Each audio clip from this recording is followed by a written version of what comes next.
Dubayda tupli pol qilinmas ekan, ya'ni issiq pol qilinmas ekan. Bu gapdan keyin men santexniklarga non yo'q ekan, bu yerda deb tushuncha qilmoqdim. Yo'q, shoshmay tur deb aytibdilar.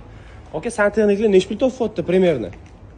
Santexniklar tochkasiga 200 dirhamdan $60, $70 atrofida. 600 dirhamgacha, 200 dollargacha. 60 dollardan 200 dollargacha tochkasiga pul topadi. Shunaqa. Gap yo'q lekin. O'zbekistonda nech pul edi? Men bilmayman, O'zbekistonning tochkasini nech puldan qilyapsizlar, santexnik akalar? Videoni santexnik do'stiga jo'natib qo'ying. Bu yerda tupli pol umuman ishlamaydi. O'zi Dubay o'zi tupli davlat bo'lgani uchun tupli pol вообще 100% umuman atkazma. Umuman ishlamaydi. O'zi ana kuni Maksimga borganimda ham borku, oyoq kiyimni yechib, tosh ustidan oyoqlarga o'tdim-da, meni tovonim og'rib qoldi. Zax urib ketdi. Ha. Sizim umuman yo'q. Voy mashalloh. Videoni lekin santexnik do'stingizga jo'natib qo'ying. Bitta kommentga o'zingiz fikringizni qoldiring. Tochka nech pul Toshkentda?